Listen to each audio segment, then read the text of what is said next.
pwede kang masundo. Ay, pwede sir, kung gusto nyo. Wala, susunduin ko lang kayo, nakamotor lang tayo. Nakamotor. Kawawa naman si ma'am, may malita ho yun sir, ano gawin Ay, niya? nga pala, no? Yung nga pala. Ang init. Hindi, ano na lang, Grab ah. ano ba ito? Ano ba ito? May kutsi yung anak ni... May kutsi yung anak ni ma'am, tapos sakay mo sa motor. May mga gamit ka pala, sir. Si madam. Hindi, arkilala lang siya ng sakyan. May pera naman siya eh. Magabang lalako to sa Bagumbong.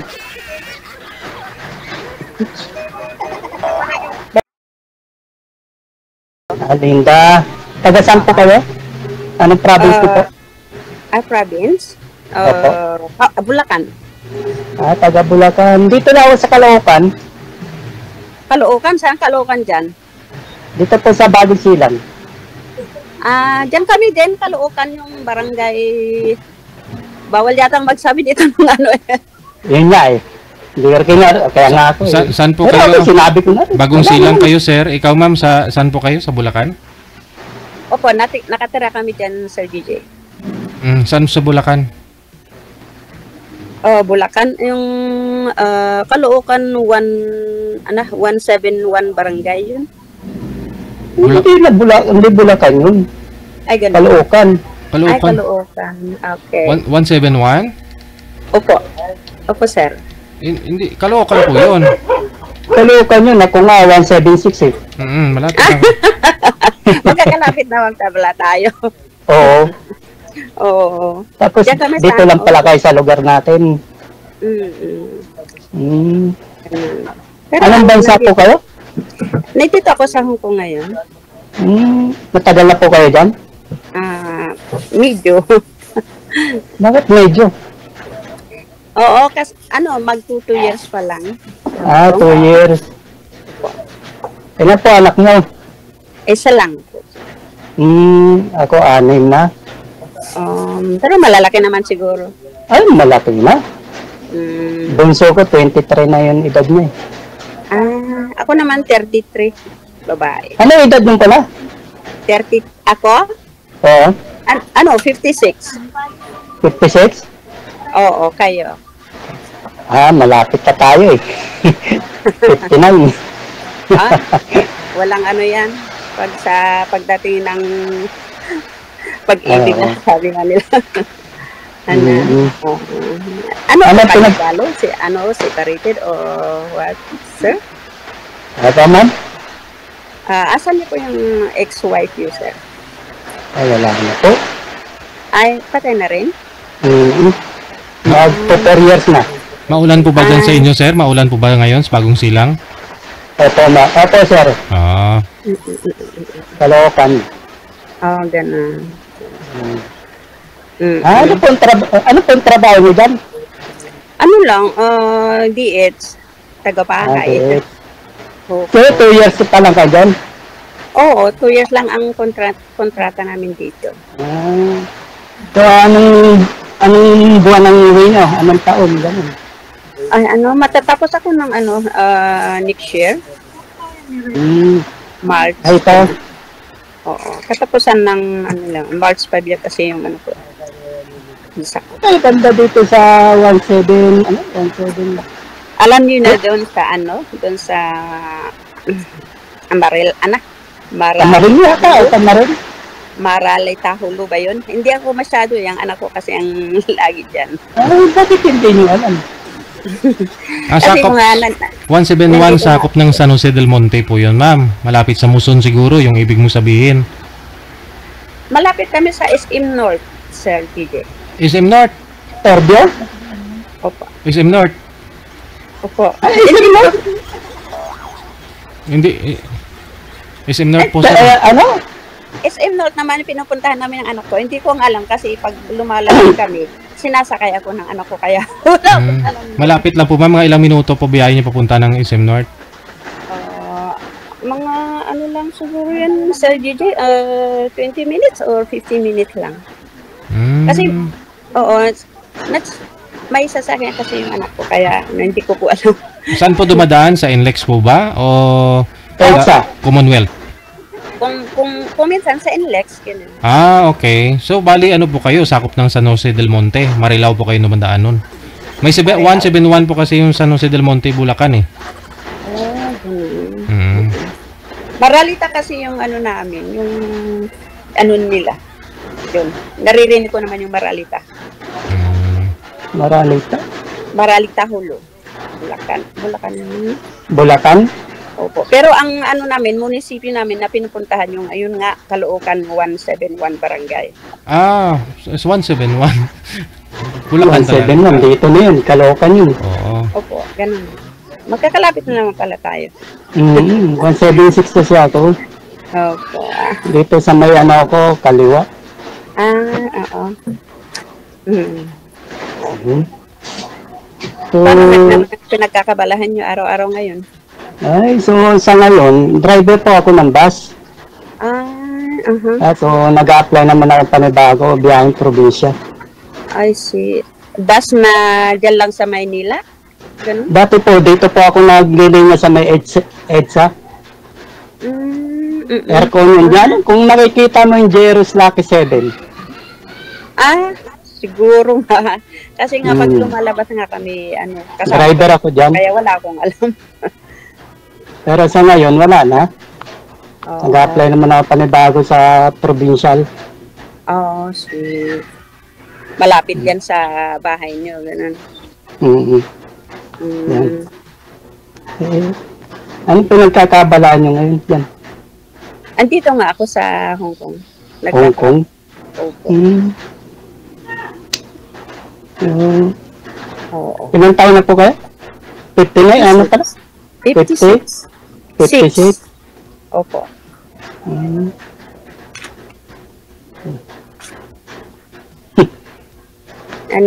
Sakop pala kayo ng ano ma'am, Bagungbong siguro. Opo, sir. Bagungbong yan. Naririnig ko po yan, Bagungbong. Kasi may SM na po kasi yan dyan ma'am eh. Dyan sa sports complex. Ay, opo. Bago yan, Sir DJ? Bago yun? Bago po yun. Mga 2 years pa lang siguro. Mga 2 years yun sa SM. Sa Bagungbong. May dati akong linya dyan ng tricycle. Dalawa. Binenta ko na rin yung unit yun. Biyaheng Bagungbong. Baliches. Opo. Ayun, yung pagka ng misis ko, naibenta ko na yung dalawang motor. Ba't po pala anong kinamatay ni misis nyo, sir? Yung pandemic kasi yung araw na yun, hindi naman siya nasama sa COVID. Kaso ang pinasok ng doktor, mild COVID. Kaya yun ang nangyari. Cremate din. Pero yun, atake lang. Baka naman siya, high blood, ganun. High blood. Yung maintenance niya, hindi niya pinatingin sa doktor kung papalitan ba o ano. Wala walang check-up. Puro kasi trabaho rin yun. Kasama ko sa sa isang kumpanya. Dapat ngayon, laging naka-check up yung ganyan na kasi tribal na sakit po yun. Kaya kailangan man papacheck up ka rin para nalalaman yung dugo mo. Kasi po, pag OFW ka pa, hindi talagang general check-up po. Bago mag-in sa trabaho namin. Kasi may annual, yung iba annual check-up, yung iba nga 6 months, every 6 months eh. Yun nga. Sa Singapore yun, Sir JJ. Singapore. Every 6 months doon.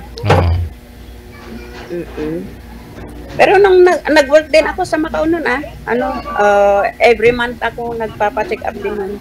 Awa naman ng Diyos, na-maintain ko po yung healthy ko. Ma'am, sarili niyo pong bahay yun? Yung tinitirahan niyo? Opo. Maliit lang yung bahay namin lang din, sir. Ako, sarili ko rin. Maliit lang. Ako may, medyo may kalakihan ng konti. Iba maliit po ng bahay naman doon. Site kasi yun. Bandang, sa dulo kayo ng Bagungbong? Siguro, sir, nga, hindi ko nga, ano doon. Hindi pa ako nag-stay ng masyado doon eh. Mga ano lang siguro, mga 6 months. Tapos nakakulong lang sa bahay. Ganon. Tapos ang anak ko nga po, kasi yung anak ko teacher, diyan sa Quezon City. Pag uwi niya po, kaya wala siyang pasok, ayun, nilalabas niya ako. Hanggang Sabihin, yung lugar niyo dyan, hindi niyo alam yan? Anong lugar na ano? yung anak ko po, ay alam niya, pero sa akin nga, hindi ko nga alam. Taong bahay lang pala kayo. Bali, saan po yung province yun, ma'am? Yung origin po ninyo talaga? Isabela. Isabela. Bali, Isabela. yung anak ko ninyo, dito lang po napadpad sa Maynila. Dito nakapagtrabaho. Kaya dito na rin po kayo umuwi sa kanya. Opo, sir. Hmm. Saka matagal na ako dito sa Hong Kong, 1995 since. Oh? Then, yung pandemic, nasa, ako, Macau. Mm-mm. Tapos, nag-for good. Tapos, bumalik na naman ulit. Kaya, dyan sa Manila talagang mawawala ako dyan. Hindi kayo masyadong layas, ano? Focus Ako, na lang sa ko, trabaho.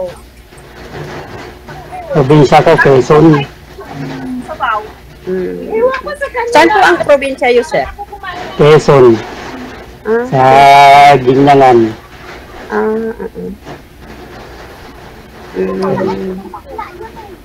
Eh di, mag-isa kayo dyan sa bahay nyo ngayon? Hindi. Dito pa rin ako. Dito na ako halos lumaki sa Maynila. I see. Eh, sinong kabahay nyo ngayon? Nandito po sa Bagong Silang na. I see, okay. Caloocan.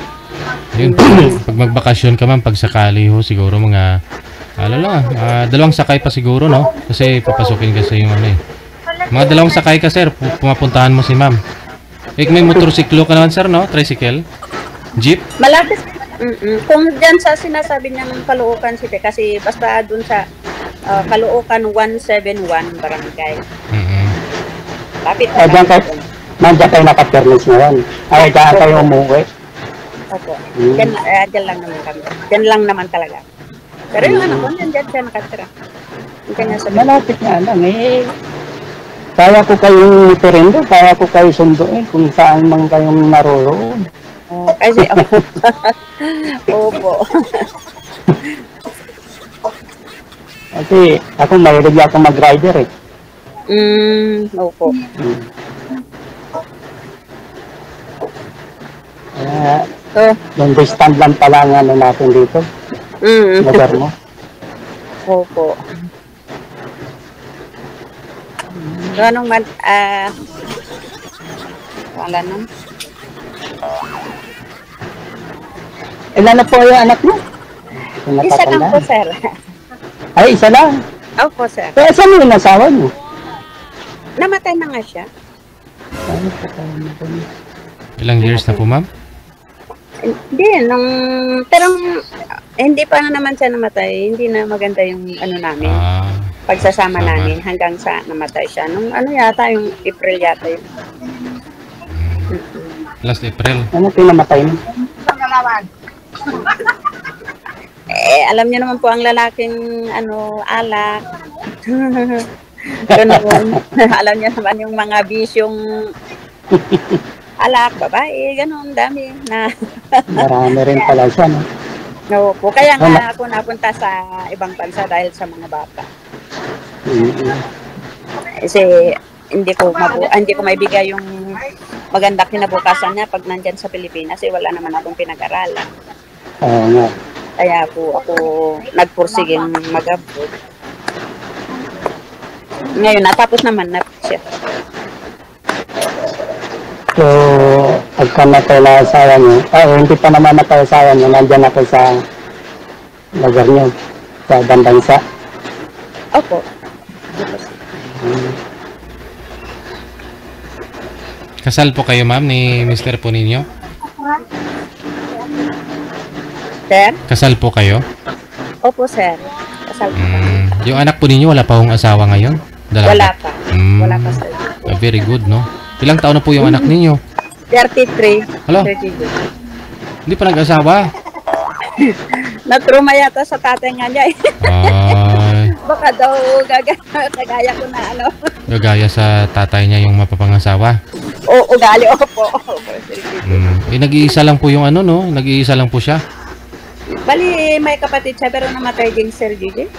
Oh. Mas nauna siya kasi 3 months niya ngayong July 31. Ay, 3 months, sorry. 3 years na namatay. Kapatid niya. Bago lang pala. 3 years. 3 years. Oo. Ilang 3 taon? years nitong July. Ilang taon po yun nung namatay, ma'am, yung isa niyo pong anak? 28 Sir DJ. Hindi pa nakapag-asawa. May asawa Sir DJ pero walang anak. Oh. Okay. So, dalawa kami lang ng mag-ina. Yung anak kong babae. Dalawa lang pala kayo natitira, no?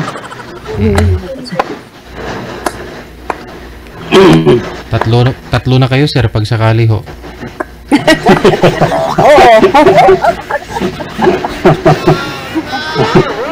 Dadagdagan na ng isa.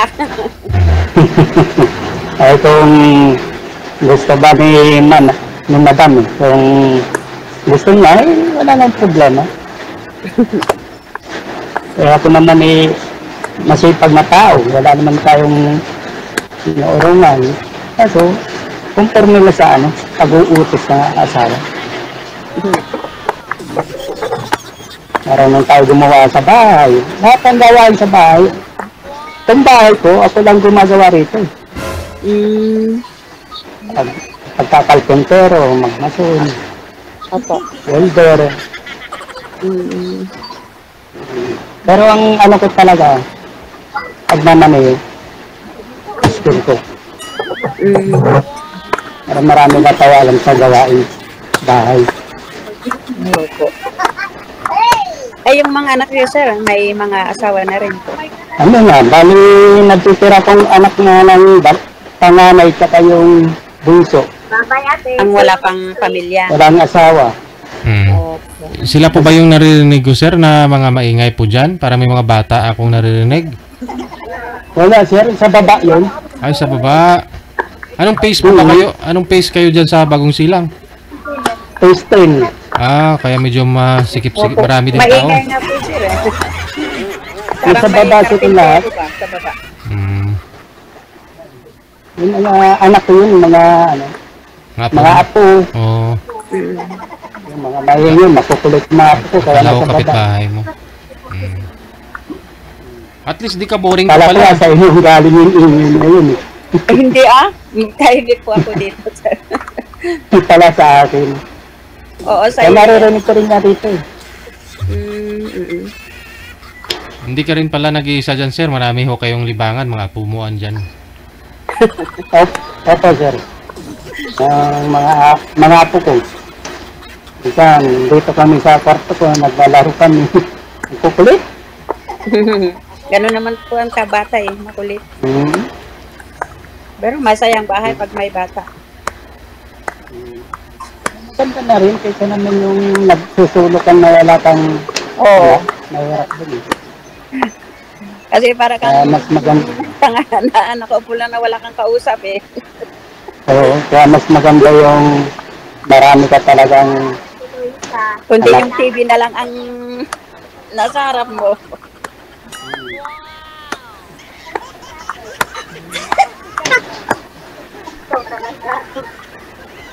So, mga anak ko yan eh. Siguro, nanonood sila sa Pakilapit nga po ako ng mic nyo, sir, sa bibig. ayun, Mike. Oo. Ito. Siguro nanonood sila ng live ni DJ. oo naman eh. Siyempre, di ba nagpaalam po kayo na mag-live kayo. Excited din siguro makita nila yung magiging lula. Pangit ka. Ay, pag nakita nila yan, parang sasabihin nila, parang nabuhay yung mama namin ah. Oh? Kasing ganda ni ma'am mo yung ex mo, sir. Sir, Kasing ganda ni Ma'am Lynn yung ano, si misis mo. medyo may hawig. Hawig. Oh. Ayun nga, medyo may hawig. Hindi naman talagang normal lang. Mm. Wala siyang makeup din yun, yung misis ko na yun. Mm. Para pag make-upin mo. Ano, madam?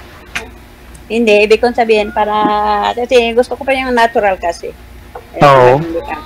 Pangit kasi yung mga pinto-pintura, ang dami yun nakakasira din ang mukha niyan. Kaya normal lang. Kung anong binigay sa'yo ng Panginoon, tanggapin mo. Tama po, sir.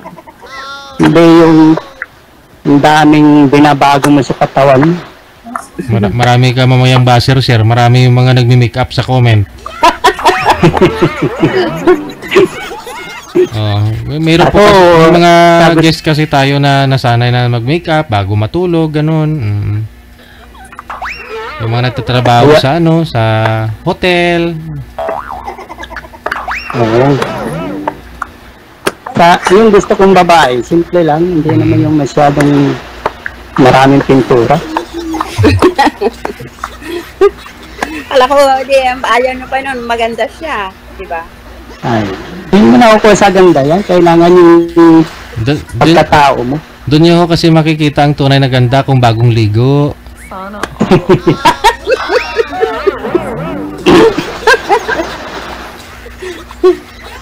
Mas maganda pa, Sir GJ. Opo, oo. Wala pang pintura, sir. Kung si sir pa, pintura. Bagong ligo ba? Kalabas na ng banyo. Ay, madam, sa Isabela po kayo, yung province nyo. Opo, sir. So, nandun yung pamilya, ay magulang mo, nandun pa? Ay, both parents ko po, sir. Wala na rin sila. Mga kapatid ko lang. Kapatid mo lang. Opo. 5 kaming magkakapatid. Ako ang Dinadaanan lang kasi namin yan, Isabela, na yan nung araw. Pero itong nakaraan na taon lang, pumunta kami ng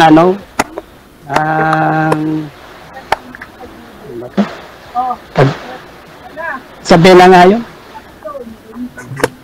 Malawak ang Isabela, sir.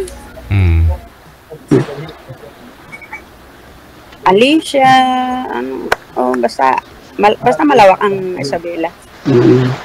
May lugar na mga ibanag.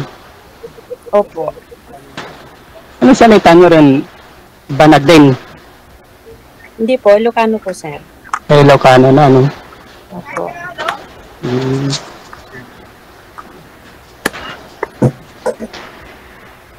Ito, wala kasi, ma'am.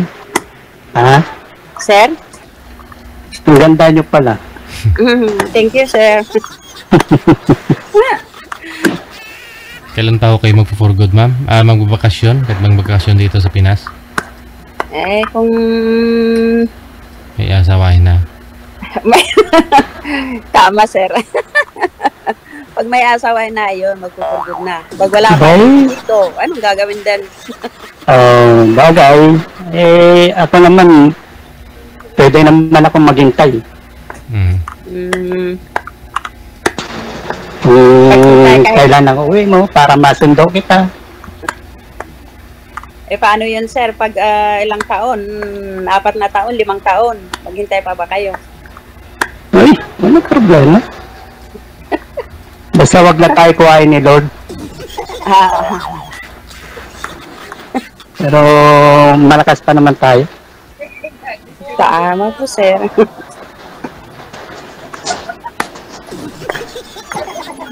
Hindi, every 2 years naman kami umuwi. Kailan ang uwi nyo rito? Anong... Next year, sir. March. Pwede ka masundo. Pwede, sir, kung gusto nyo. Wala, susunduin ko lang kayo, nakamotor lang tayo. Nakamotor. Kawawa naman si ma'am, may malita ho yun. Sir, ano gawin Ay, nga pala, no? Nga pala. Hindi, ano na lang, Grab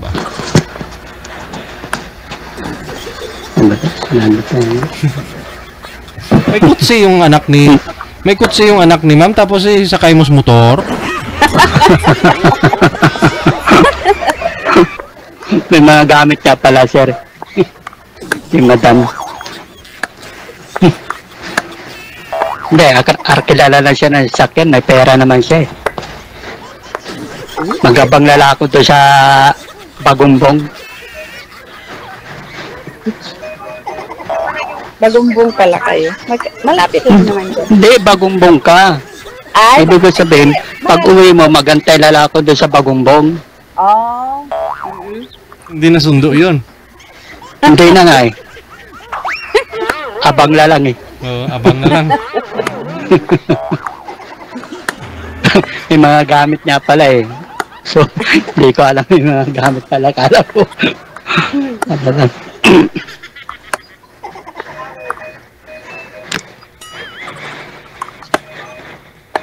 Pasado ba ako sa'yo, madam? Sir? Pasado ba ako sa'yo? Pasado, sir. Parang ano? Ang importante lang naman doon, sir, nagkakaunawaan ganun, di ba? Ganun lang naman yun. Hindi yung patigasan ng ulo, mataas ang igo ng isa. Wala. Wala rin sila. Magkakaano talaga kayo, magkakaiwalay talaga kayo. Wala. Ako naman, sunod-sunod lang naman ako kung galit yung isa. Tatalikuran ko lang. Hindi na ako nakikipagtalo. Oo, tama. Mahirap kasi yung kakaunting problema ng pagtatalunan nito. Hindi naman ako ganun. Madali lang naman akong kausap. Ako, pag kinausap mo ko Saglit lang naman ako nagtatampo. Maya-maya, okay na. Ganun. Hindi ako, maganda. Ngayon lang ako nakasali kasi dito eh. Galit dahil ka, tumatanda. Oo. Mahirap na yun, lalo na paparating na tayo dyan. Tama. Kailangan mahabang pasensya. Ay, talaga, sir. Saka unawain lang ang bawat isa. Pag hindi ka marunong... relasyon nyo pag ganun. Pag hindi ka marunong intindi sa kasama mo, walang mangyayari. Bata man o matanda, ganun din ang patutunguhan. Diba? Si DJ, matagal ko na ito naririnig, 19 ano pa. Lagi ko itong pinapakinggan yung nagtataksi ako nung araw ng Gemini pa. Sino, sir? DJ. Program ni DJ, kahit man ako bata pa si DJ noon eh. Paborito ko na yan. Paborito ko si DJ. Hindi pa ganito ang niya eh. Oo. Radyo pa yung dati eh.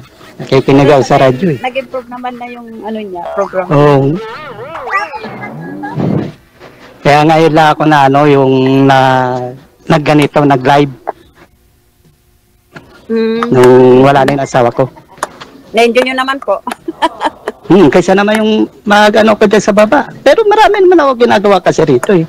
Minsan yung mga anak ko nagpapagawa, ginagawa ko. Yun lang ang nagiging libangan ko. Habang hindi pa ako nakakapasok sa ina-applyan ko. Saka hindi naman kayo, hindi naman kayo dahil may mga anak naman na kayong magpapakain sa inyo. Kung halimbawa man na hindi kayo makapaghanap ng trabaho nyo. Ay, walang problema naman sa mga anak ko. Kasi, pag sila naman nagpagawa, talagang tuloy-tuloy akong gumawa eh. Halos sinaawat na nga nila ako eh. Sabi ko, tatapusin ko lang to. Pati nga pagkain ko, minsan lumalagpas eh. Kasi, pag ako nagtrabaho ng isa, gusto ko tapusin kaagad ang maaga. Yan naman po ang mali. Pag ako pagkasama kayo, pag oras ng pagkain, kumain muna kayo. Ang trabaho makapaghintay, pero yung healthy ng tao, hindi nakapaghintay yun. Di ba? Kasi ayoko yung halimbawa, ako naman, nakaramdam din ako na nagugutom. Pero ang iniisip ko yung, matapos ko na itong isang project ko, tsaka ako bababa. Halimbawa, yung nabibitin yung gawa ko. Yung tinatapos ko. Minsan, naabot ako alas 12:30. Doon ako kumakain. Minsan, alas 11. Mm. Yun lang. Diba? Okay rin din naman yun. Huwag lang yung sobrang, ano, siyempre parang pinapadaan mo rin namang sarili mo. Yun lang. Sige. Kung Tuloy-tuloy lang ang usapan. Connected na po kayo sa isa't isa, no? Maraming salamat sa inyo. Thank you din. Okay po. Magandang gabi. Bye-bye. Bye-bye. Wanted, sweetheart. Wanted, sweetheart. Imagine ko sunduin ni sir ng motor si madam. Tapos yung malita, may malitang malaki. Pwede siguro sa harapan ni sir, no? Kung scooter motor niya o may pagpapatungan sa harapan, pwede siguro, no? Hindi lang makadaan sa EDSA. Mahirap din kahit sa Commonwealth dumaan. Tapos kung may hand carry si ma, may ano pa ho siya, may backpack na maliit.